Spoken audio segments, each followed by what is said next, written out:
بسم الله الرحمن الرحيم ياسين والقرآن الحكيم إنك لمن المرسلين على صراط مستقيم تنزيل العزيز الرحيم لتنذر قوما ما أنذر آباؤهم فهم غافلون لقد حق القول على أكثرهم فهم لا يؤمنون إنا جعلنا في أعناقهم أغلالا فهي إلى الأذقان فهم مقمحون وجعلنا من بين أيديهم سدا ومن خلفهم سدا فأغشيناهم فهم لا يبصرون وسواء عليهم أأنذرتهم أم لم تنذرهم لا يؤمنون إنما تنذر من اتبع الذكر وخشي الرحمن بالغيب فبشره بمغفرة وأجر كريم إنا نحن نحيي الموتى ونكتب ما قدموا وآثارهم وكل شيء أحصيناه في إمام مبين واضرب لهم مثلا أصحاب القرية إذ جاءها المرسلون إذ أرسلنا إليهم 2 فكذبوهما فعززنا بثالث فقالوا إنا إليكم مرسلون قالوا ما أنتم إلا بشر مثلنا وما أنزل الرحمن من شيء إن أنتم إلا تكذبون قالوا ربنا يعلم إنا إليكم لمرسلون وما علينا إلا البلاغ المبين قالوا إنا تطيرنا بكم لئن لم تنتهوا لنرجمنكم وليمسنكم منا عذاب أليم قالوا طائركم معكم أئن ذكرتم بل أنتم قوم مسرفون وجاء من أقصى المدينة رجل يسعى قال يا قوم اتبعوا المرسلين اتبعوا من لا يسألكم أجرا وهم مهتدون وما لي لا أعبد الذي فطرني وإليه ترجعون أأتخذ من دونه آلهة إن يردني الرحمن بضر لا تغن عني شفاعتهم شيئا ولا ينقذون إني إذا لفي ضلال مبين إني آمنت بربكم فاسمعون قيل ادخل الجنة قال يا ليت قومي يعلمون بما غفر لي ربي وجعلني من المكرمين وما أنزلنا على قومه من بعده من جود من السماء وما كنا منزلين إن كانت إلا صيحة واحدة فإذا هم خامدون يا حسرة على العباد ما يأتيهم من رسول إلا كانوا به يستهزئون ألم يروا كم أهلكنا قبلهم من القرون أنهم إليهم لا يرجعون وإن كل لما جميع لدينا محضرون وآية لهم الأرض الميتة وحييناها وأخرجنا منها حبا فمنه يأكلون وجعلنا فيها جنات من نخيل وأعناب وفجرنا فيها من العيون ليأكلوا من ثمره وما عملته أيديهم أفلا يشكرون سبحان الذي خلق الأزواج كلها مما تنبت الأرض ومن أنفسهم ومما لا يعلمون وآية لهم الليل نسلخ منه النهار فإذا هم مظلمون والشمس تجري لمستقر لها ذلك تقدير العزيز العليم والقمر قدرناه منازل حتى عاد كالعرجون القديم لا الشمس ينبغي لها أن تدرك يدرك القمر ولا الليل سابق النهار وكل في فلك يسبحون وآية لهم أنا حملنا ذريتهم في الفلك المشحون وخلقنا لهم من مثله ما يركبون وإن نشأ نغرقهم فلا صريخ لهم ولا هم ينقذون إلا رحمة منا ومتاعا إلى حين وإذا قيل لهم اتقوا ما بين أيديكم وما خلفكم لعلكم ترحمون وما تأتيهم من آية من آيات ربهم إلا كانوا عنها معرضين وإذا قيل لهم أنفقوا مما رزقكم الله قال الذين كفروا للذين آمنوا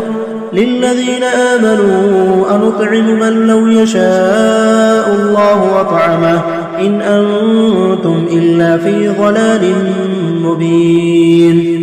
ويقولون متى هذا الوعد إن كنتم صادقين ما ينظرون إلا صيحة واحدة وتأخذهم وهم يخصمون فلا يستطيعون توصية ولا إلى أهلهم يرجعون ونفخ في الصور فإذا هم من الأجداث إلى ربهم ينسلون قالوا يا ويلنا من بعثنا من مرقدنا هذا ما وعد الرحمن وصدق المرسلون إن كانت إلا صيحة واحدة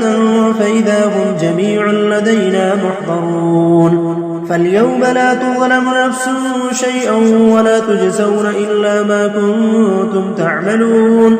إن أصحاب الجنة اليوم في شغل فاكهون هم وأزواجهم في ظلال على الأرائك متكئون لهم فيها فاكهة ولهم ما يدعون سلام قولا من رب رحيم وامتازوا اليوم أيها المجرمون ألم عاهد إليكم يا بني آدم ألا تعبدوا الشيطان إنه لكم عدو مبين وأن اعبدوني هذا صراط مستقيم ولقد أضل منكم جبلا كثيرا أفلم تكونوا تعقلون هذه جهنم التي كنتم توعدون اصلوها اليوم بما كنتم تكفرون اليوم نختم على أفواههم وتكلمنا أيديهم وتشهد أرجلهم بما كانوا يكسبون ولو نشاء لطمسنا على أعينهم فاستبقوا الصراط فأنى يبصرون ولو نشاء لمسخناهم على مكانتهم فما استطاعوا مضيا ولا يرجعون ومن نعمره ننكسه في الخلق أفلا يعقلون وما علمناه الشعر وما ينبغي له إن هو إلا ذكر وقرآن مبين لينذر من كان حيا ويحق القول على الكافرين أولم يروا أنا خلقنا لهم مما عملت أيدينا أنعاما فهم لها مالكون وذللناها لهم فمنها ركوبهم ومنها يأكلون ولهم فيها منافع ومشارب أفلا يشكرون واتخذوا من دون الله آلهة لعلهم ينصرون لا يستطيعون نصرهم وهم لهم جند محضرون فلا يحزنك قولهم إنا نعلم ما يسرون وما يعلنون أولم ير الإنسان أنا خلقناه من نطفة فإذا هو خصيم مبين وضرب لنا مثلا ونسي خلقه قال من يحيي العظام وهي رميم قل يحييها الذي أنشأها أول مرة وهو بكل خلق عليم الذي جعل لكم من الشجر الأخضر نارا فإذا أنتم منه توقدون أوليس الذي خلق السماوات والأرض بقادر على أن يخلق مثلهم بلى وهو الخلاق العليم إنما أمره إذا شيئا أن يقول له كن فيكون. فسبحان الذي بيده ملكوت كل شيء وإليه ترجعون. بسم الله الرحمن الرحيم. الرحمن علم القرآن خلق الإنسان علمه البيان. الشمس والقمر بحسبان والنجم والشجر يسجدان والسماء رفعها ووضع الميزان ألا تطغوا في الميزان وأقيموا الوزن بالقسط ولا تخسروا الميزان والأرض وضعها للأنام فيها فاكهة والنخل ذات الأكمام والحب ذو العصف والريحان فبأي آلاء ربكما تكذبان. خلق الإنسان من صلصال كالفخار وخلق الجان من مارج من نار فبأي آلاء ربكما تكذبان. رب المشرقين ورب المغربين فبأي آلاء ربكما تكذبان. مرج البحرين يلتقيان بينهما برزخ لا يبغيان فبأي آلاء ربكما تكذبان. يخرج منهما اللؤلؤ والمرجان فبأي آلاء ربكما تكذبان. وله الجوار المنشآت في البحر كالأعلام فبأي آلاء ربكما تكذبان. كل من عليها فان ويبقى وجه ربك ذو الجلال والإكرام فبأي آلاء ربكما تكذبان. يسأله من في السماوات والأرض كل يوم هو في شأن فبأي آلاء ربكما تكذبان. سنفرغ لكم أيها الثقلان فبأي آلاء ربكما تكذبان. يا معشر الجن والإنس إن استطعتم أن تنفذوا من أقطار السماوات والأرض فانفذوا لا تنفذون إلا بسلطان فبأي آلاء ربكما تكذبان. يرسل عليكما شواظ من نار ونحاس فلا تنتصران فبأي آلاء ربكما تكذبان. فإذا انشقت السماء فكانت وردة كالدهان فبأي آلاء ربكما تكذبان. فيومئذ لا يسأل عن ذنبه إنس ولا جان فبأي آلاء ربكما تكذبان. يعرف المجرمون بسيماهم فيؤخذ بالنواصي والأقدام فبأي آلاء ربكما تكذبان. هذه جهنم التي يكذب بها المجرمون يطوفون بينها وبين حميم آن فبأي آلاء ربكما تكذبان. ولمن خاف مقام ربه جنتان فبأي آلاء ربكما تكذبان. ذواتا أفنان فبأي آلاء ربكما تكذبان. فيهما عينان تجريان فبأي آلاء ربكما تكذبان. فيهما من كل فاكهة زوجان فبأي آلاء ربكما تكذبان. متكئين على فرش بطائنها من استبرق وجنى الجنتين دان فبأي آلاء ربكما تكذبان. فيهن قاصرات الطرف لم يطمثهن إنس قبلهم ولا جان فبأي آلاء ربكما تكذبان كأنهن الياقوت والمرجان فبأي آلاء ربكما تكذبان هل جزاء الإحسان إلا الإحسان فبأي آلاء ربكما تكذبان ومن دونهما جنتان فبأي آلاء ربكما تكذبان مدهامتان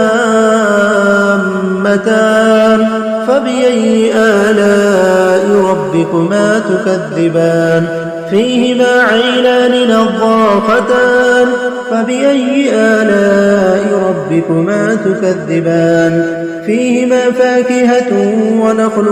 ورمان فبأي آلاء ربكما تكذبان فيهن خيرات حسان فبأي آلاء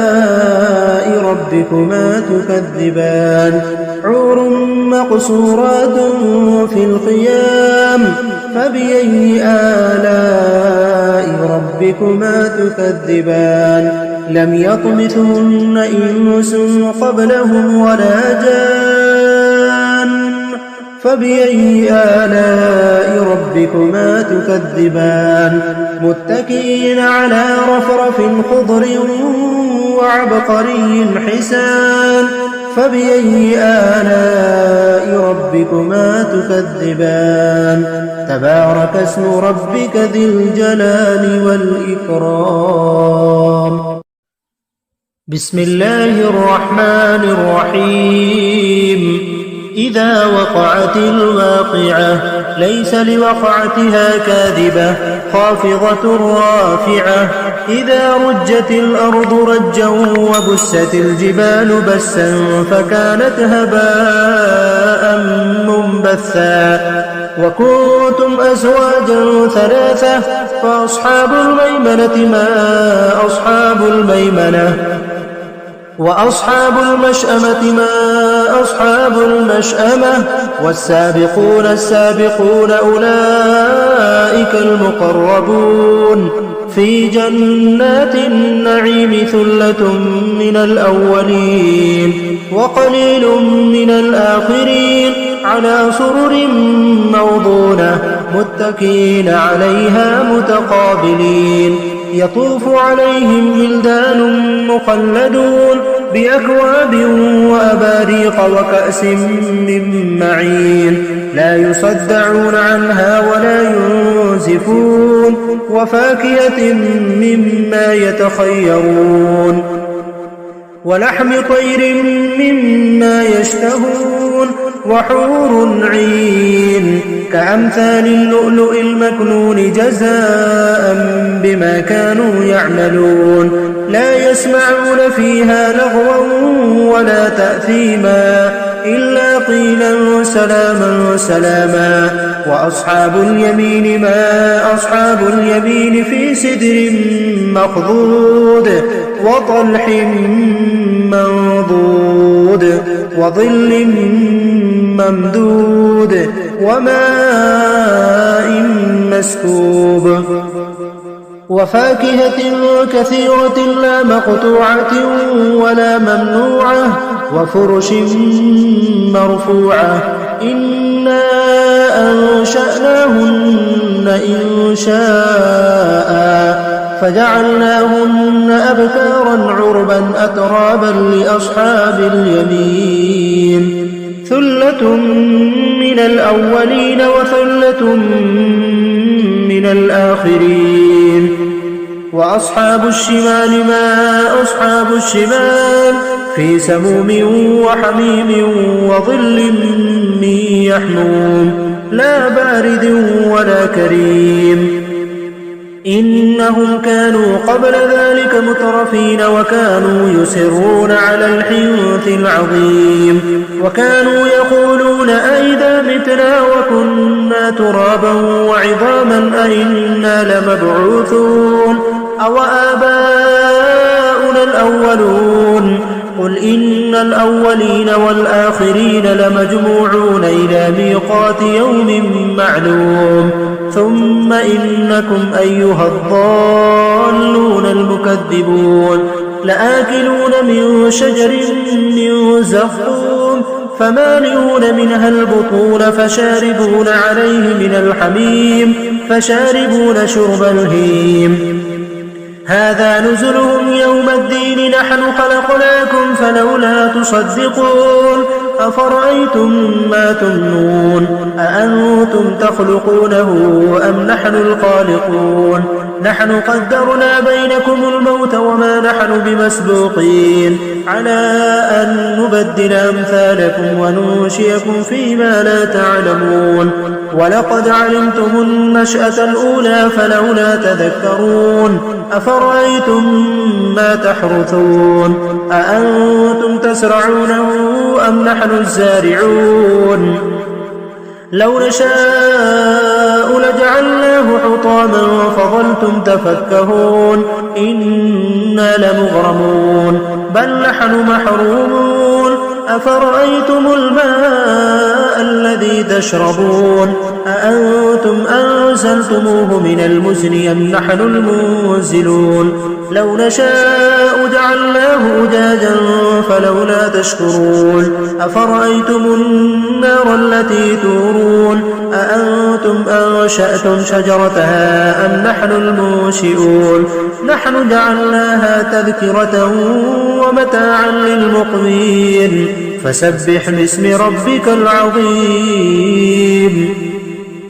فلا أقسم بمواقع النجوم وإنه لقسم لو تعلمون عظيم إنه لقرآن كريم في كتاب مكنون لا يمسه إلا المطهرون تنزيل من رب العالمين أفبهذا الحديث أنتم مدهنون وتجعلون رزقكم أنكم تكذبون فلولا إذا بلغت الحلقوم وأنتم حينئذ تنظرون ونحن أقرب إليه منكم ولكن لا تبصرون فلولا إن كنتم غير مدينين ترجعونها إن كنتم صادقين فأما إن كان من المقربين فروح وريحان وجنة نعيم وأما إن كان من أصحاب اليمين فسلام لك من أصحاب اليمين وأما إن كان من المكذبين الضالين فنزل من حميم وتصلية جحيم إن هذا لهو حق اليقين فسبح باسم ربك العظيم بسم الله الرحمن الرحيم تبارك الذي بيده الملك وهو على كل شيء قدير الذي خلق الموت والحياة ليبلوكم أيكم أحسن عملا وهو العزيز الغفور الذي خلق 7 سماوات طباقا ما ترى في خلق الرحمن من تفاوت فارجع البصر هل ترى من فطور ثم ارجع البصر كرتين ينقلب إليك البصر خاسئا وهو حسير ولقد زينا السماء الدنيا بمصابيح وجعلناها رجوما للشياطين وأعتدنا لهم عذاب السعير وللذين كفروا بربهم عذاب جهنم وبئس المصير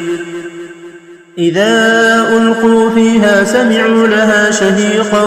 وهي تفور تكاد تميز من الغيظ كلما ألقي فيها فوج سألهم خزنتها ألم يأتكم نذير قالوا بلى قد جاءنا نذير فكذبنا وقلنا ما نزل الله من شيء إن أنتم إلا في ضلال كبير وقالوا لو كنا كنا نسمع أو نعقل ما كنا في أصحاب السعير فاعترفوا بذنبهم فسحقا لأصحاب السعير إن الذين يخشون ربهم بالغيب لهم مغفرة وأجر كبير وأسروا قولكم أو اجهروا به إنه عليم بذات الصدور ألا يعلم من خلق وهو اللطيف الخبير هو الذي جعل لكم الأرض ذلولا فامشوا في مناكبها وكلوا من رزقه وإليه النشور أأمنتم ما في السماء أن يخسف بكم الأرض فإذا هي تمور أم أمنتم من في السماء أن يرسل عليكم حاصبا فستعلمون كيف نذير ولقد كذب الذين من قبلهم فكيف كان نكير أولم يروا إلى الطير فوقهم صافات ويقبضن ما يمسكهن إلا الرحمن إنه بكل شيء بصير أمن هذا الذي هو جود لكم ينصركم من دون الرحمن إن الكافرون إلا في غرور أمن هذا الذي يرزقكم إن أمسك رزقه بل لجوا في عتو ونفور أفمن يمشي مكبا على وجهه أهدى أمن يمشي سويا على صراط مستقيم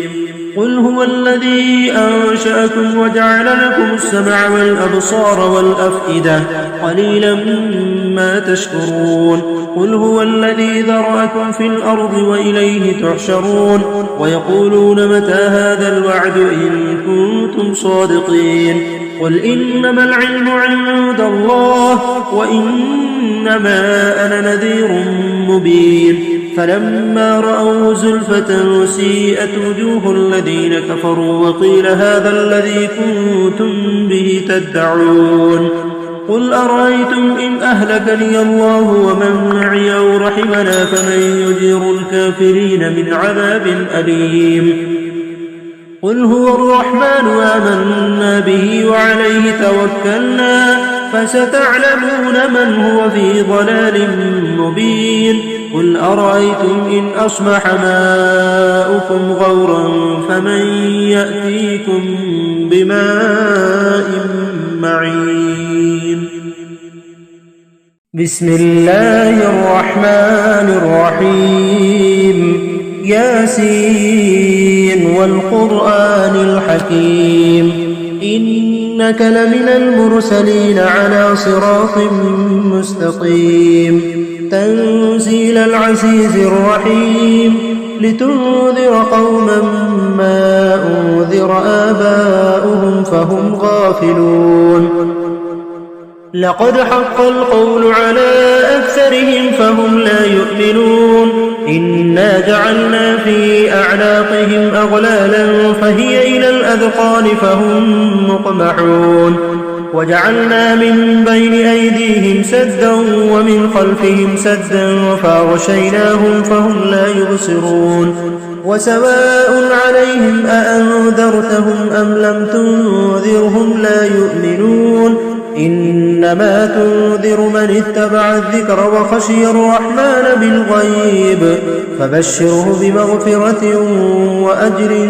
كريم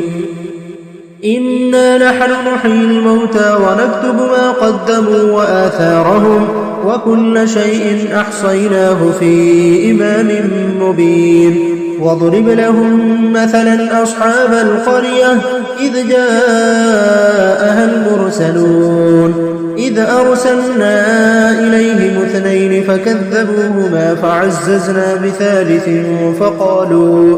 فقالوا إنا إليكم مرسلون قالوا ما أنتم إلا بشر مثلنا وما أنزل الرحمن من شيء إن أنتم إلا تكذبون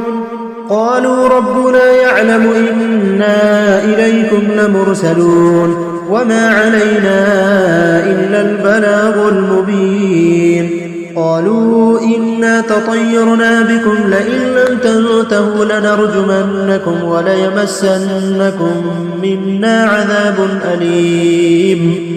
قالوا طائركم معكم أئن ذكرتم بل أنتم قوم مسرفون وجاء من أقصى المدينة رجل يسعى قال يا قوم اتبعوا المرسلين اتبعوا من لا يسألكم أجرا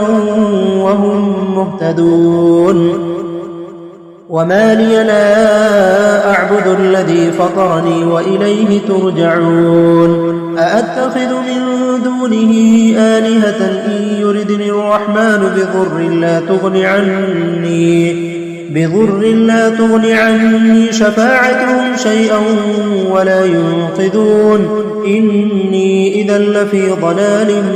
مبين إني آمنت بربكم فاسمعون قيل ادخل الجنة قال يا ليت قومي يعلمون بما غفر لي ربي وجعلني من المكرمين وما أنزلنا على قومه من بعده من جود من السماء وما كنا منزلين إن كانت إلا صيحة واحدة فإذا هم خامدون يا حسرة على العباد ما يأتيهم من رسول إلا كانوا به يستهزئون ألم يروا كم أهلكنا قبلهم من القرون أنهم إليهم لا يرجعون وإن كل لما جميع لدينا محضرون وآية لهم الأرض الميتة وحييناها وأخرجنا منها حبا فمنه يأكلون وجعلنا فيها جنات من نخيل وأعناب وفجرنا فيها من العيون ليأكلوا من ثمره وما عملته أيديهم أفلا يشكرون سبحان الذي خلق الأزواج كلها مما تنبت الأرض ومن أنفسهم ومما لا يعلمون وآية لهم الليل نسلخ منه النهار فإذا هم مظلمون والشمس تجري لمستقر لها ذلك تقدير العزيز العليم والقمر قدرناه منازل حتى عاد كالعرجون القديم لا الشمس ينبغي لها أن تدرك القمر ولا الليل سابق النهار وكل في فلك يسبحون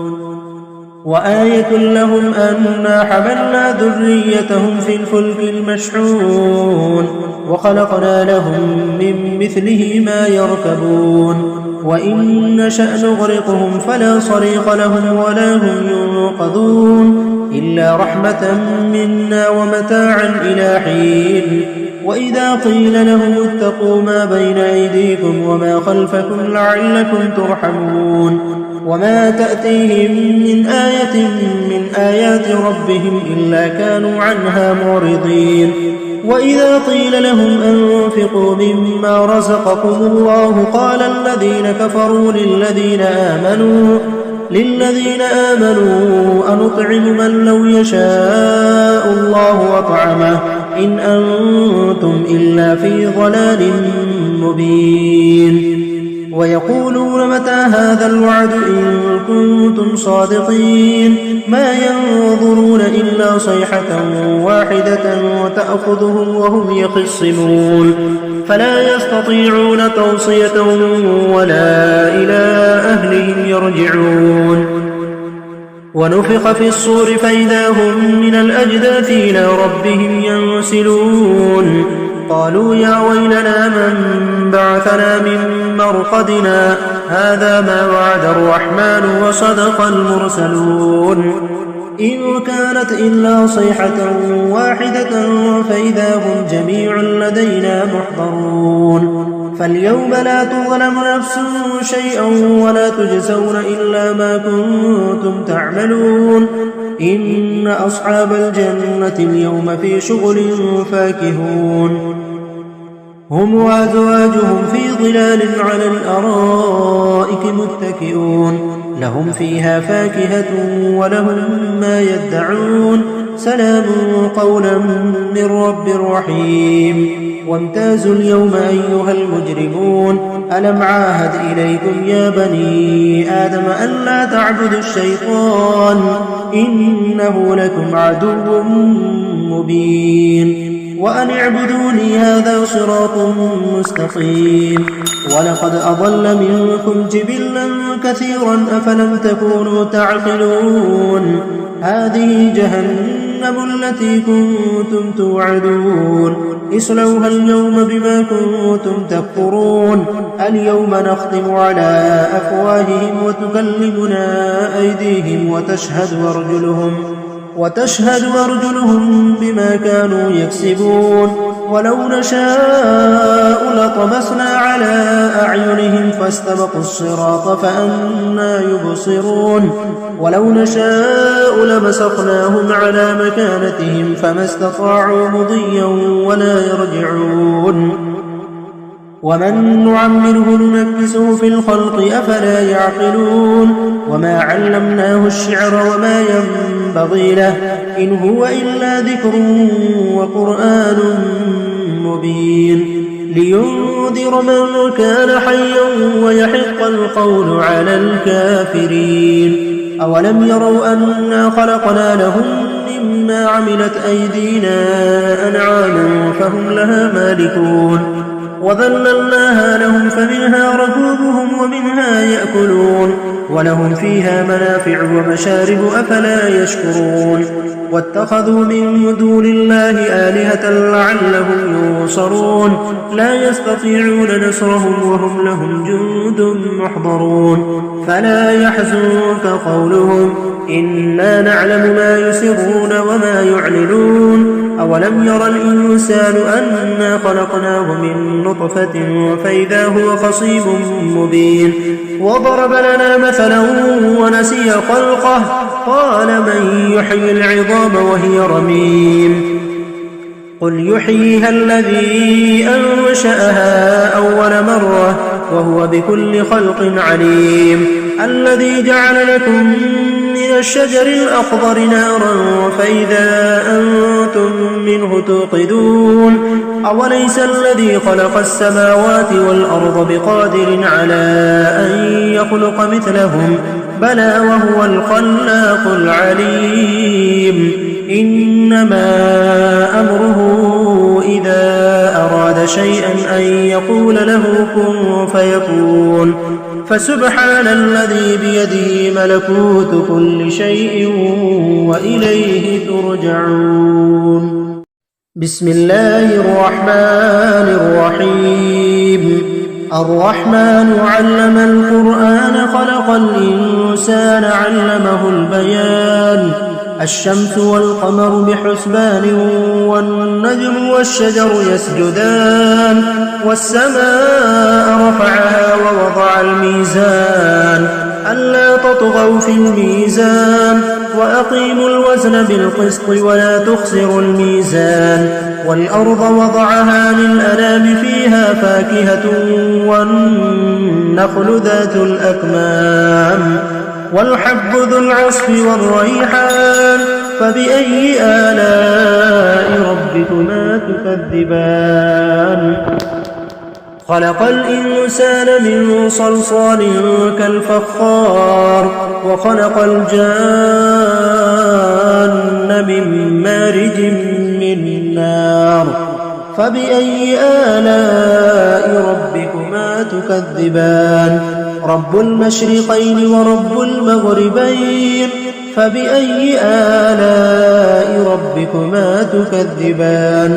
مرج البحرين يلتقيان بينهما برزخ لا يبغيان فبأي آلاء ربكما تكذبان يخرج منهما اللؤلؤ والمرجان فبأي آلاء ربكما تكذبان وله الجوار المنشآت في البحر كالأعلام فبأي آلاء ربكما ربكما تكذبان كل من عليها فان ويبقى وجه ربك ذو الجلال والإكرام فبأي آلاء ربكما تكذبان يسأله من في السماوات والأرض كل يوم هو في شأن فبأي آلاء ربكما تكذبان سنفرغ لكم أيها الثقلان فبأي آلاء ربكما تكذبان يا معشر الجن والإنس إن استطعتم أن تنفذوا من أقطار السماوات والأرض فانفذوا لا تنفذون إلا بسلطان فبأي آلاء ربكما تكذبان يرسل عليكما شواظ من نار ونحاس فلا تنتصران فبأي آلاء ربكما تكذبان فإذا انشقت السماء فكانت وردة كالدهان فبأي آلاء ربكما تكذبان فيومئذ لا يسأل عن ذنبه إنس ولا جان فبأي آلاء ربكما تكذبان يعرف المجرمون بسيماهم فيؤخذ بالنواصي والأقدام فبأي آلاء ربكما تكذبان هذه جهنم التي يكذب بها المجرمون يطوفون بينها وبين حميم آن فبأي آلاء ربكما تكذبان ولمن خاف مقام ربه جنتان فبأي آلاء ربكما تكذبان ذواتا أفنان فبأي آلاء ربكما تكذبان فيهما عينان تجريان فبأي آلاء ربكما تكذبان فيهما من كل فاكهة زوجان فبأي آلاء ربكما تكذبان متكئين على فرش بطائنها من استبرق وجنى الجنتين دان فبأي آلاء ربكما تكذبان فيهن قاصرات الطرف لم يطمثهن إنس قبلهم ولا جان فبأي آلاء ربكما تكذبان كأنهن الياقوت والمرجان فبأي آلاء ربكما تكذبان هل جزاء الإحسان إلا الإحسان فبأي آلاء ربكما تكذبان ومن دونهما جنتان فبأي آلاء ربكما تكذبان مدهامتان فبأي آلاء ربكما تكذبان فيهما عينان نضاختان فبأي آلاء ربكما تكذبان فيهما فاكهة ونخل ورمان فبأي آلاء ربكما تكذبان فيهن خيرات حسان فبأي آلاء ربكما تكذبان حور مقصورات في الخيام فبأي آلاء ربكما تكذبان لم يطمثهن إنس قبلهم ولا جان فبأي آلاء ربكما تكذبان متكئين على رفرف خضر وعبقري حسان فبأي آلاء ربكما تكذبان تبارك اسم ربك ذي الجلال والإكرام بسم الله الرحمن الرحيم إذا وقعت الواقعة ليس لوقعتها كاذبة خافضة رافعة إذا رجت الأرض رجا وبست الجبال بسا فكانت هباء منبثا وكنتم أزواجا ثلاثة فأصحاب الميمنة ما أصحاب الميمنة وأصحاب المشأمة ما أصحاب المشأمة والسابقون السابقون أولئك المقربون في جنات النعيم ثلة من الأولين وقليل من الآخرين على سرر موضونة متكئين عليها متقابلين يطوف عليهم ولدان مخلدون بأكواب وأباريق وكأس من معين لا يصدعون عنها ولا ينزفون وفاكهة مما يتخيرون ولحم طير مما يشتهون وحور عين كأمثال اللؤلؤ المكنون جزاء بما كانوا يعملون لا يسمعون فيها لغوا ولا تأثيما إلا قيلا سلاما سلاما وأصحاب اليمين ما أصحاب اليمين في سدر مخضود وطلح منضود وظل ممدود وماء مسكوب وفاكهة كثيرة لا مقطوعة ولا ممنوعة وفرش مرفوعة إنا أنشأناهن إنشاء فجعلناهن أبكارا عربا أترابا لأصحاب اليمين ثلة من الأولين وثلة من الآخرين وأصحاب الشمال ما أصحاب الشمال في سموم وحميم وظل من يحموم لا بارد ولا كريم إنهم كانوا قبل ذلك مترفين وكانوا يصرون على الحنث العظيم وكانوا يقولون أئذا متنا وكنا ترابا وعظاما أئنا لمبعوثون أو آباؤنا الأولون قل إن الأولين والآخرين لمجموعون إلى ميقات يوم معلوم ثم إنكم أيها الضالون المكذبون لآكلون من شجر من زقوم فمالئون منها البطون فشاربون عليه من الحميم فشاربون شرب الهيم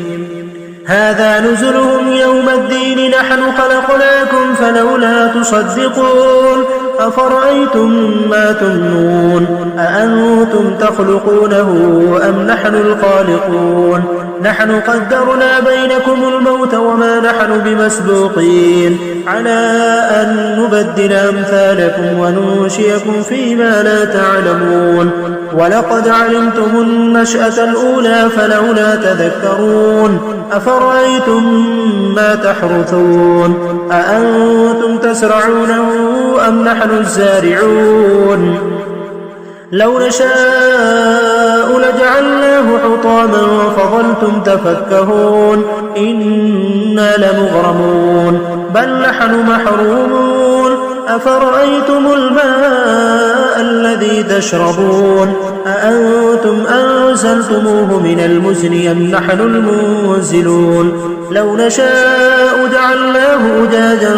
فلولا تشكرون أفرأيتم النار التي تورون أأنتم أنشأتم شجرتها أم نحن المنشئون نحن جعلناها تذكرة ومتاعا للمقوين فسبح باسم ربك العظيم فلا أقسم بمواقع النجوم وإنه لقسم لو تعلمون عظيم إنه لقرآن كريم في كتاب مكنون لا يمسه إلا المطهرون تنزيل من رب العالمين أفبهذا الحديث أنتم مدهنون وتجعلون رزقكم أنكم تكذبون فلولا إذا بلغت الحلقوم وأنتم حينئذ تنظرون ونحن أقرب إليه منكم ولكن لا تبصرون فلولا إن كنتم غير مدينين ترجعونها إن كنتم صادقين فأما إن كان من المقربين فروح وريحان وجنة نعيم وأما إن كان من أصحاب اليمين فسلام لك من أصحاب اليمين وأما إن كان من المكذبين الضالين فنزل من حميم وتصلية جحيم إن هذا لهو حق اليقين فسبح باسم ربك العظيم بسم الله الرحمن الرحيم تبارك الذي بيده الملك وهو على كل شيء قدير الذي خلق الموت والحياة ليبلوكم أيكم أحسن عملا وهو العزيز الغفور الذي خلق 7 سماوات طباقا ما ترى في خلق الرحمن من تفاوت فارجع البصر هل ترى من فطور ثم ارجع البصر كرتين ينقلب إليك البصر خاسئا وهو حسير ولقد زينا السماء الدنيا بمصابيح وجعلناها رجوما للشياطين وأعتدنا لهم عذاب السعير وللذين كفروا بربهم عذاب جهنم وبئس المصير إذا ألقوا فيها سمعوا لها شهيقا وهي تفور تكاد تميز من الغيظ كلما ألقي فيها فوج سألهم خزنتها ألم يأتكم نذير قالوا بلى قد جاءنا نذير فكذبنا وقلنا ما نزل الله من شيء إن أنتم إلا في ضلال كبير وقالوا لو كنا نسمع أو نعقل ما كنا في أصحاب السعير فاعترفوا بذنبهم فسحقا لأصحاب السعير إن الذين يخشون ربهم بالغيب لهم مغفرة وأجر كبير وأسروا قولكم أو اجهروا به إنه عليم بذات الصدور ألا يعلم من خلق وهو اللطيف الخبير هو الذي جعل لكم الأرض ذلولا فامشوا في مناكبها وكلوا من رزقه وإليه النشور أأمنتم ما في السماء أن يخسف بكم الأرض فإذا هي تمور أم أمنتم من في السماء أن يرسل عليكم حاصبا فستعلمون كيف نذير ولقد كذب الذين من قبلهم فكيف كان نكير أولم يروا إلى الطير فوقهم صافات ويقبضن ما يمسكهن إلا الرحمن إنه بكل شيء بصير أمن هذا الذي هو جود لكم ينصركم من دون الرحمن إن الكافرون إلا في غرور أمن هذا الذي يرزقكم إن أمسك رزقه بل لجوا في عتو ونفور أفمن يمشي مكبا على وجهه أهدى أمن يمشي سويا على صراط مستقيم قل هو الذي أنشأكم وجعل لكم السمع والأبصار والأفئدة قليلا ما تشكرون قل هو الذي ذرأكم في الأرض وإليه تحشرون ويقولون متى هذا الوعد إن كنتم صادقين قل إنما العلم عند الله وإنما أنا نذير مبين فلما رأوا زلفة سيئت وجوه الذين كفروا وقيل هذا الذي كنتم به تدعون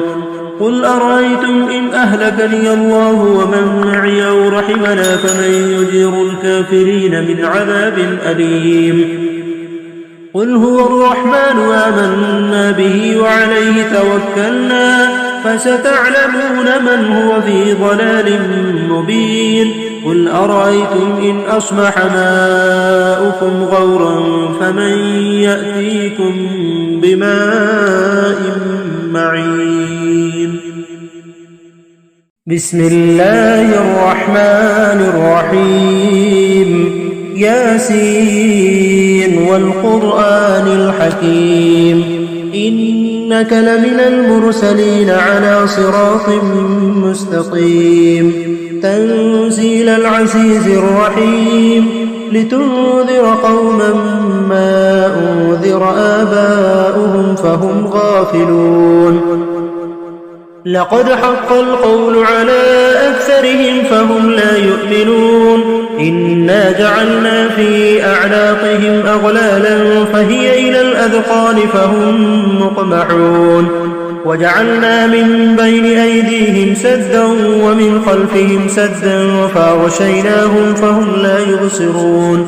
وسواء عليهم أأنذرتهم أم لم تنذرهم لا يؤمنون إنما تنذر من اتبع الذكر وخشي الرحمن بالغيب فبشره بمغفرة وأجر كريم إنا نحن نحيي الموتى ونكتب ما قدموا وآثارهم وكل شيء أحصيناه في إمام مبين واضرب لهم مثلا أصحاب القرية إذ جاءها المرسلون إذ أرسلنا إليهم 2 فكذبوهما فعززنا بثالث فقالوا إنا إليكم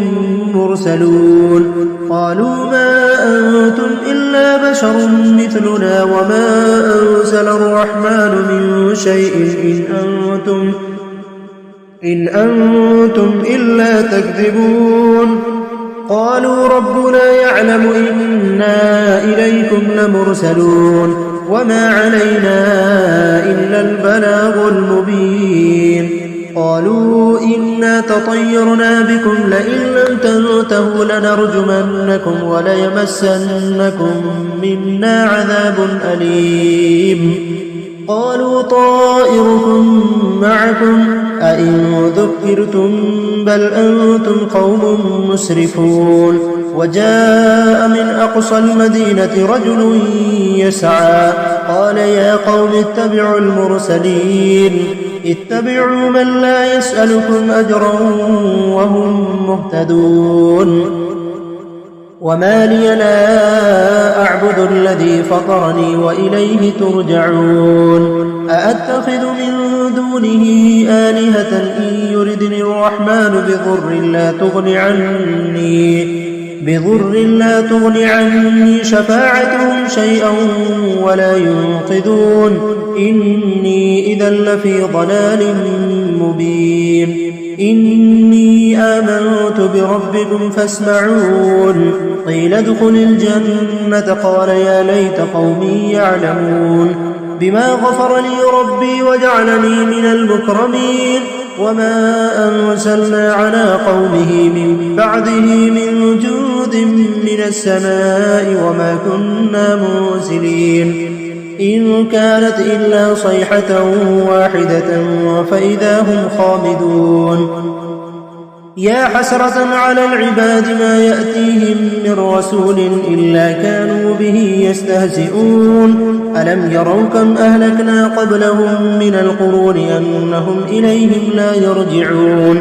وإن كل لما جميع لدينا محضرون وآية لهم الأرض الميتة وحييناها وأخرجنا منها حبا فمنه يأكلون وجعلنا فيها جنات من نخيل وأعناب وفجرنا فيها من العيون ليأكلوا من ثمره وما عملته أيديهم أفلا يشكرون سبحان الذي خلق الأزواج كلها مما تنبت الأرض ومن أنفسهم ومما لا يعلمون وآية لهم الليل نسلخ منه النهار فإذا هم مظلمون والشمس تجري لمستقر لها ذلك تقدير العزيز العليم والقمر قدرناه منازل حتى عاد كالعرجون القديم لا الشمس ينبغي لها أن تدرك القمر ولا الليل سابق النهار وكل في فلك يسبحون وآية لهم أنا حملنا ذريتهم في الفلك المشحون وخلقنا لهم من مثله ما يركبون وإن نشأ نغرقهم فلا صريخ لهم ولا هم ينقذون إلا رحمة منا ومتاعا إلى حين وإذا قيل لهم اتقوا ما بين أيديكم وما خلفكم لعلكم ترحمون وما تأتيهم من آية من آيات ربهم إلا كانوا عنها معرضين وإذا قيل لهم أنفقوا مما رزقكم الله قال الذين كفروا للذين آمنوا أنطعم من لو يشاء الله أطعمه إن أنتم إلا في ضلال مبين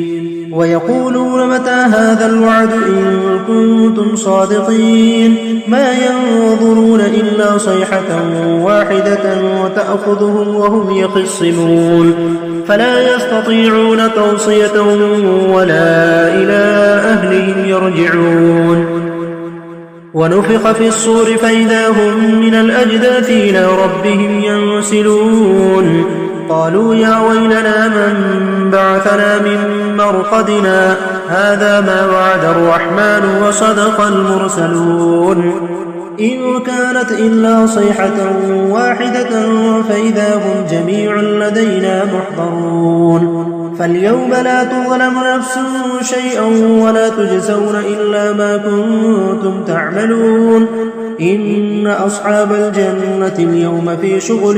فاكهون هم وأزواجهم في ظلال على الأرائك متكئون لهم فيها فاكهة ولهم ما يدعون سلام قولا من رب رحيم وامتازوا اليوم أيها المجرمون ألم عاهد إليكم يا بني آدم ألا تعبدوا الشيطان إنه لكم عدو مبين وأن اعبدوني هذا صراط مستقيم ولقد أضل منكم جبلا كثيرا أفلم تكونوا تعقلون هذه جهنم التي كنتم توعدون اصلوها اليوم بما كنتم تكفرون اليوم نختم على أفواههم وتكلمنا أيديهم وتشهد أرجلهم بما كانوا يكسبون ولو نشاء لطمسنا على أعينهم فاستبقوا الصراط فأنى يبصرون ولو نشاء لمسخناهم على مكانتهم فما استطاعوا مضيا ولا يرجعون ومن نعمره ننكسه في الخلق أفلا يعقلون وما علمناه الشعر وما ينبغي له إن هو إلا ذكر وقرآن مبين لينذر من كان حيا ويحق القول على الكافرين أولم يروا أنا خلقنا لهم مما عملت أيدينا أنعام فهم لها مالكون وذللناها لهم فمنها ركوبهم ومنها يأكلون ولهم فيها منافع ومشارب أفلا يشكرون واتخذوا من دون الله آلهة لعلهم ينصرون لا يستطيعون نصرهم وهم لهم جند محضرون فلا يحزنك قولهم إنا نعلم ما يسرون وما يعلنون أولم ير الإنسان أنا خلقناه من نطفة فإذا هو خصيم مبين وضرب لنا مثلا ونسي خلقه قال من يحيي العظام وهي رميم قل يحييها الذي أنشأها أول مرة وهو بكل خلق عليم الذي جعل لكم من الشجر الأخضر نارا فإذا أنتم منه توقدون أوليس الذي خلق السماوات والأرض بقادر على أن يخلق مثلهم بلى وهو الخلاق العليم إنما أمره إذا أراد شيئا أن يقول له كن فيكون فسبحان الذي بيده ملكوت كل شيء وإليه ترجعون بسم الله الرحمن الرحيم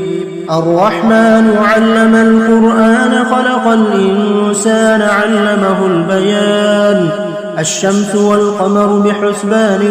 والنجم والشجر يسجدان والسماء رفعها ووضع الميزان ألا تطغوا في الميزان وأقيموا الوزن بالقسط ولا تخسروا الميزان والأرض وضعها للأنام فيها فاكهة والنخل ذات الأكمام والحب ذو العصف والريحان فبأي آلاء ربكما تكذبان خلق الإنسان من صلصال كالفخار وخلق الجان من مارج من نار فبأي آلاء ربكما تكذبان رب المشرقين ورب المغربين فبأي آلاء ربكما تكذبان مرج البحرين يلتقيان بينهما برزخ لا يبغيان فبأي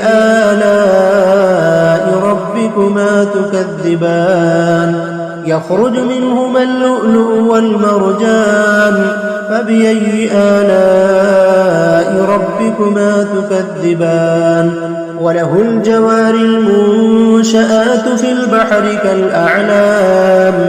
فبأي آلاء ربكما تكذبان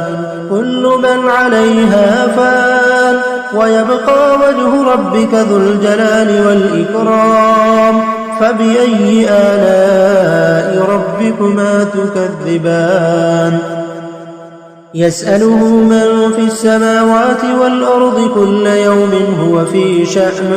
فبأي آلاء ربكما تكذبان سنفرغ لكم أيها الثقلان فبأي آلاء ربكما تكذبان يا معشر الجن والإنس إن استطعتم أن تنفذوا من أقطار السماوات والأرض فانفذوا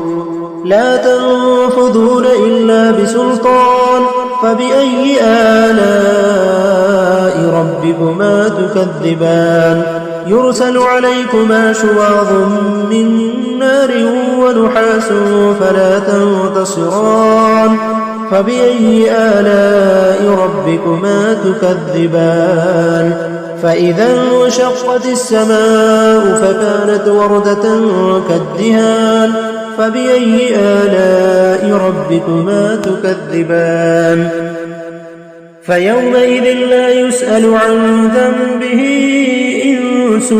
ولا جان فبأي آلاء ربكما تكذبان يعرف المجرمون بسيماهم فيؤخذ بالنواصي والأقدام فبأي آلاء ربكما تكذبان هذه جهنم التي يكذب بها المجرمون يطوفون بينها وبين حميم آن فبأي آلاء ربكما تكذبان ولمن خاف مقام ربه جنتان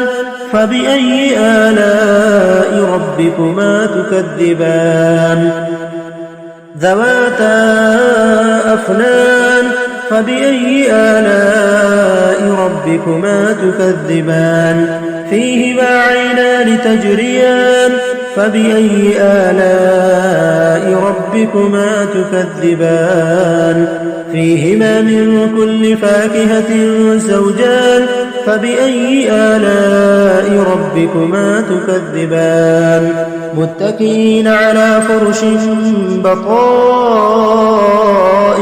من استبرق وجنى الجنتين دان فبأي آلاء ربكما تكذبان فيهن قاصرات الطرف لم يطمثهن إنس قبلهم ولا جان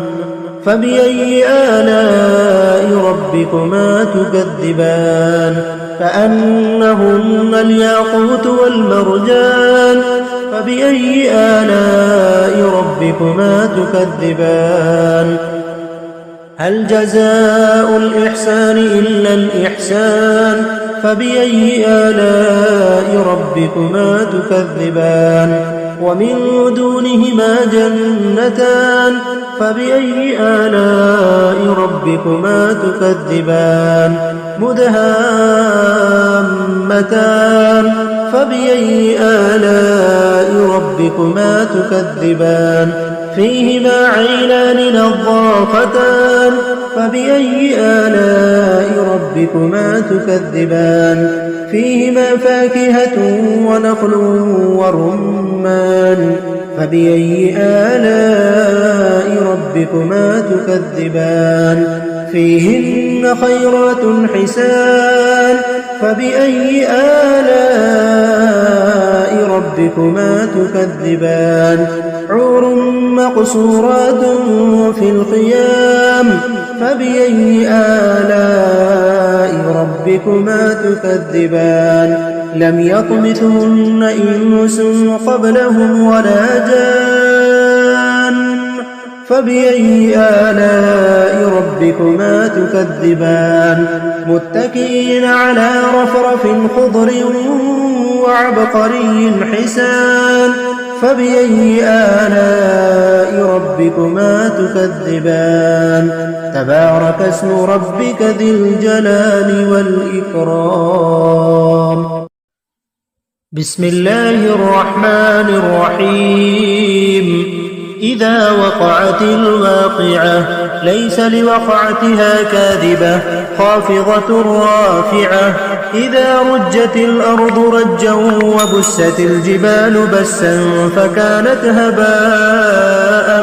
منبثا وكنتم أزواجا ثلاثة فأصحاب الميمنة ما أصحاب الميمنة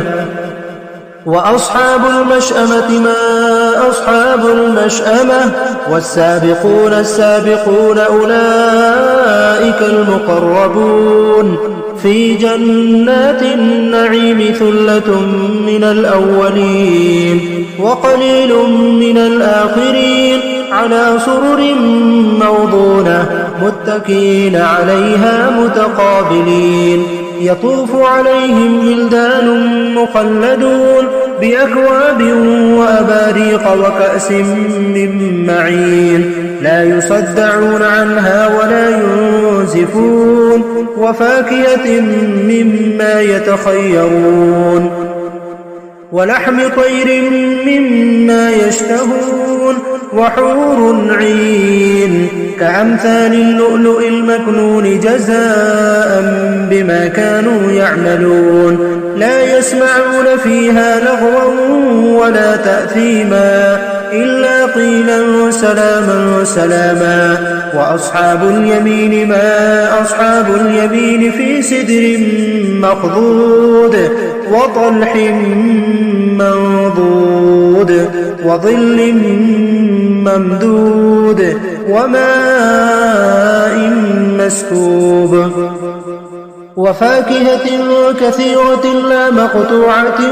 ولا ممنوعة وفرش مرفوعة. إنا أنشأناهن إنشاء فجعلناهن أبكارا عربا أترابا لأصحاب اليمين. ثلة من الأولين وثلة من الآخرين. وأصحاب الشمال ما أصحاب الشمال في سموم وحميم وظل من يحموم لا بارد ولا كريم. إنهم كانوا قبل ذلك مترفين وكانوا يصرون على الحنث العظيم وكانوا يقولون أئذا متنا وكنا ترابا وعظاما أئنا لمبعوثون أو آباؤنا الأولون. قل إن الأولين والآخرين لمجموعون إلى ميقات يوم معلوم. ثم إنكم أيها الضالون المكذبون لآكلون من شجر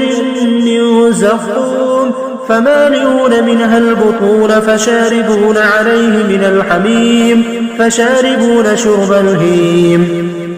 هذا نزلهم يوم الدين نحن خلقناكم فلولا تصدقون. أفرأيتم ما تمنون أأنتم تخلقونه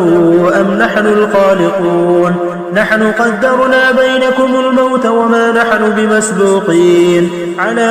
أن نبدل أمثالكم وننشئكم فيما لا تعلمون. ولقد علمتم النشأة الأولى فلولا تذكرون. أفرأيتم ما تحرثون أأنتم تزرعونه أم نحن الزارعون.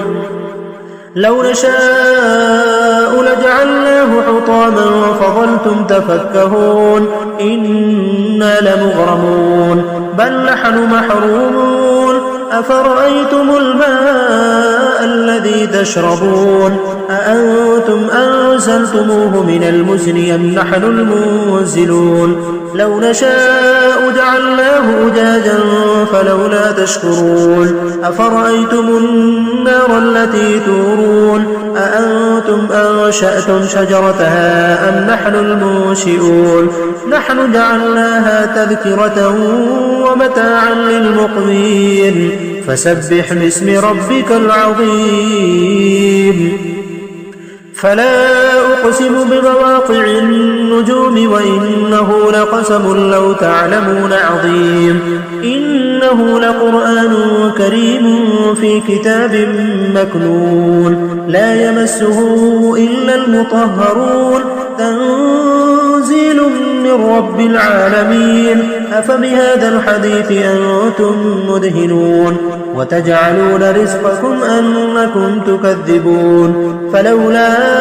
إذا بلغت الحلقوم وأنتم حينئذ تنظرون. ونحن أقرب إليه منكم ولكن لا تبصرون. فلولا إن كنتم غير مدينين ترجعونها إن كنتم صادقين. فأما إن كان من المقربين فروح وريحان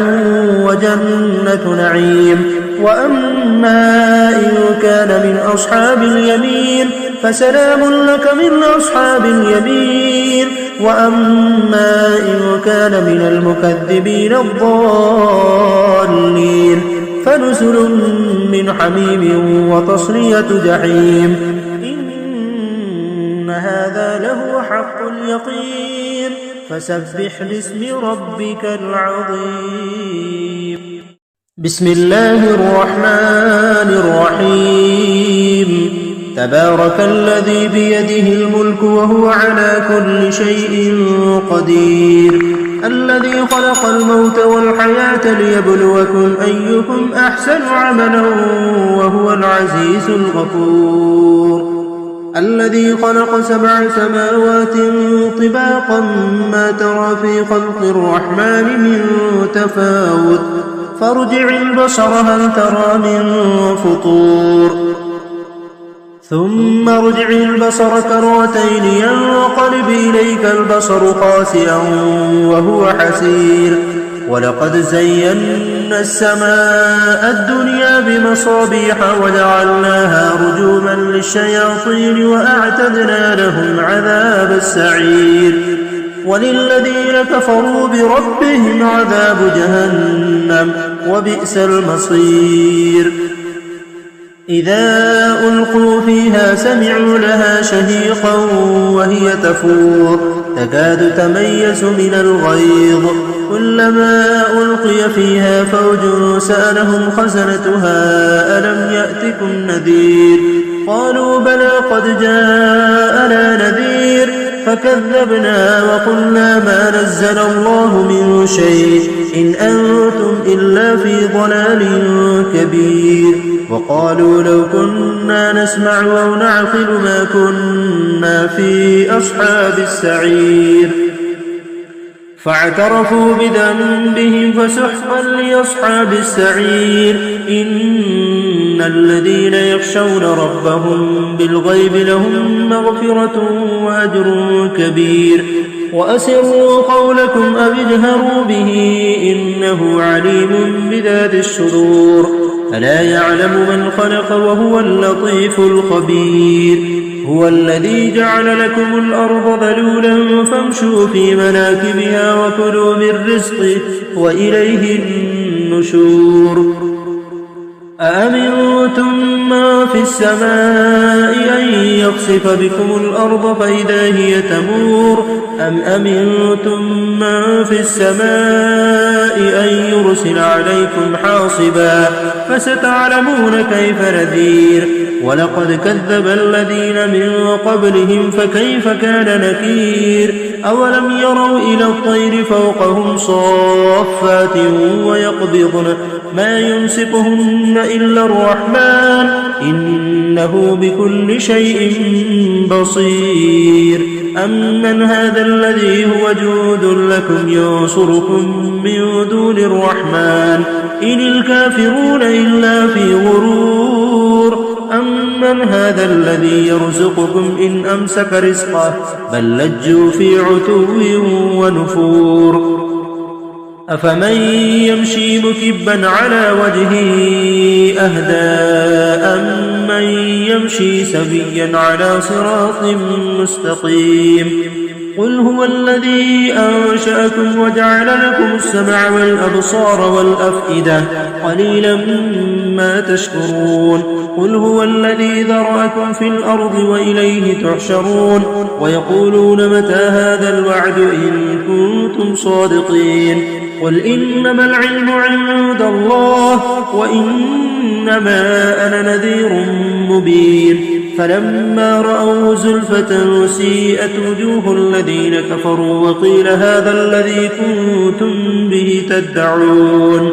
قل أرأيتم إن أهلكني الله ومن معي أو رحمنا فمن يجير الكافرين من عذاب أليم قل هو الرحمن آمنا به وعليه توكلنا فستعلمون من هو في ضلال مبين قل أرأيتم إن أصبح ماؤكم غورا فمن يأتيكم بماء معين